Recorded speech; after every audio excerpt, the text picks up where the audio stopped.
Afghanistan. It's basically the Grey's Anatomy of wars. We all thought it ended years ago, but somehow it's still going strong.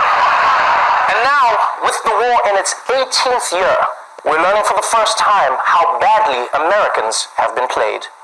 Tonight, newly released documents raise serious questions about whether the American people were lied to about the progress of the war in Afghanistan, the longest in our history. A massive new trove of confidential documents obtained by the Washington Post reveals U.S. officials systematically lied to the American public about the Afghan war, virtually since the beginning, 18 years ago. The objective, to conceal widespread fears that America was losing. The rosy picture that's been painted by our political and military leadership is not the real picture on the ground.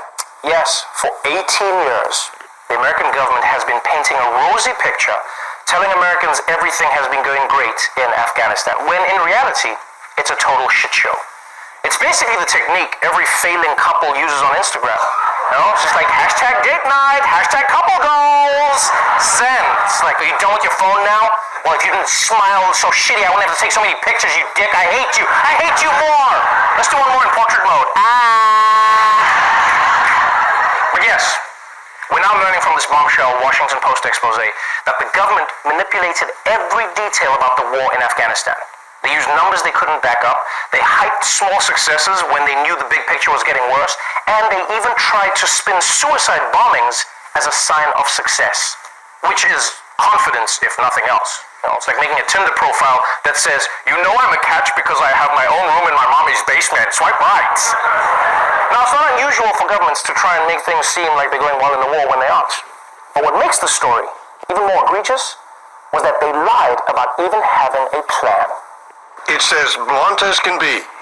We didn't know what we were doing. We didn't know exactly why we were there or how we could get out, and not a soul could define victory. Retired General Douglas Lute, the Afghan war czar, saying in 2015, "What are we trying to do here?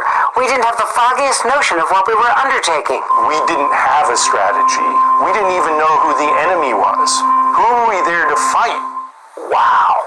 America sent its troops to Afghanistan for 18 years, and they didn't even know who they were going to fight. It's not how you go to war. That's the strategy of a group of drunk dudes who are going out in Boston. You know, it's just like, someone's getting up tonight, bro. Who? I don't know. Probably us. But basically, part of the problem is that the people in charge didn't know how to define victory in Afghanistan. Right? Was it beating the Taliban or beating Al-Qaeda, making the country a democracy?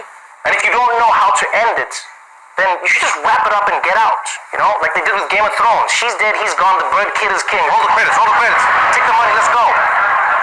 But these people stretched it out. And this report shows that America's government had little success and not much of a strategy going in. But there was one thing they had plenty of: money. The problem is, as any rapper will tell you, more money, more unnecessary expenditures. Aid workers in the field, military officers, diplomats, they all said this was more money than they could possibly spend, that they were ordered by Congress and officials back in Washington to spend as quickly as they could, as much as they could. Nearly $1 billion on helicopters and planes for the Afghans. Trouble is, there is serious doubt that the Afghans can fly them. $500,000 of your dollars wasted on a building that melted 4 months after it was built. $34 million went to a soybean growing project. And soybeans don't grow in Afghanistan, and people in Afghanistan don't eat soybeans. The Pentagon wasted millions on uniforms for the Afghan army. It was to buy a forest camouflage pattern. Forests cover only 2% of Afghanistan. Okay, that is just insane. $28 million for forest camouflage in a country that's all desert. The only way that could have been a bigger waste is if it was for Forrest Whitaker camouflage. Yeah, at least that would have confused the people. Mahmoud, we're being invaded by the guy from Wakanda! Don't shoot, I want his autograph! The strength of the Black Panther! So America spent nearly $2 trillion on the war in Afghanistan with basically nothing to show for it. And maybe that's how you get the US government to put money into things like healthcare or teachers, right? That's what Americans should do. Just tell them the Taliban is there. Yeah, then Congress will be like, the Taliban is attacking schools and hospitals, give them more money, give them as much money as they need, and send in 3 forest really consistent cake. Do it!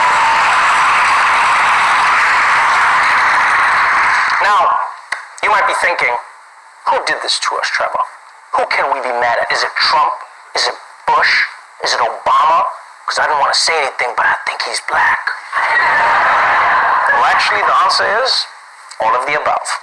U.S. officials have misled the American people about the conflict across 3 administrations, with decades of upbeat presidential pronouncements about the war. Our progress is a tribute to the spirit of the Afghan people and to the might of the United States military. Here, in the pre-dawn darkness of Afghanistan, we can see the light of a new day on the horizon. Great progress is being made. The spirit, and I'm hearing it from everybody that goes over comes back and said really it's like a different place.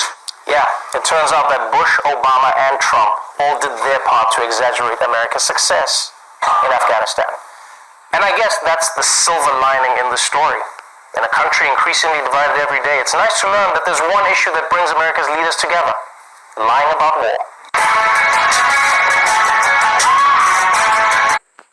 Shalom, shalom, Barakatah Yahawah, Barakatah Yahawahshi. Psalm 58 and 3.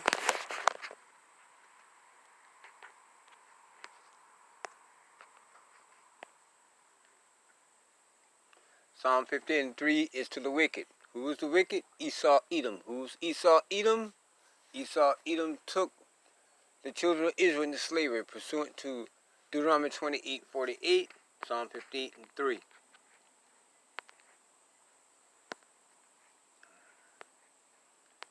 Psalm 58 and 3, let's get it.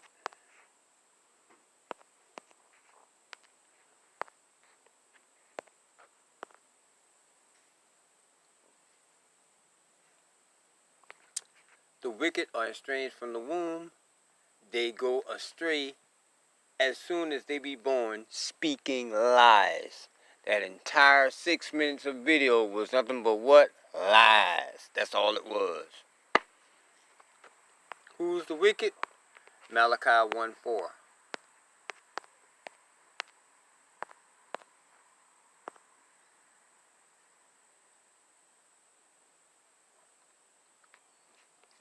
Whereas Edom, and remember Edom or Edomites, the so-called white man here in the United States of America, which is America, Babylon the Great, spiritual Babylon. Edomites are descendants of Esau, pursuant to Genesis chapter 36 and 1. Whereas Edom saith, we are impoverished, but we will return and build the desolate places. Thus said the Lord, power of hosts, they shall build, but I will throw down, and they shall cast them. They shall call them the border of wickedness, and the people whom the Lord has indignation forever. Okay? Let's look up the word wickedness right quick, so we can see exactly what it means.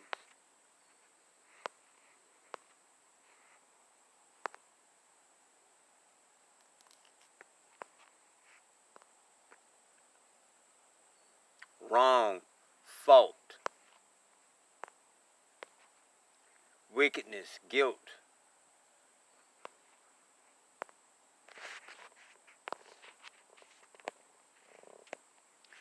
Falsehood, falsehood again. The wicked are estranged from the womb. As soon as they be born, they begin speaking lies. That's fraud. That's falsehood. Something done wickedly. I want to say all praise to Yahawah, bahasham, Rawchaa Qadash. Double honor to the elders and apostle, great millstone. Salutations to hope for elect. Shalom.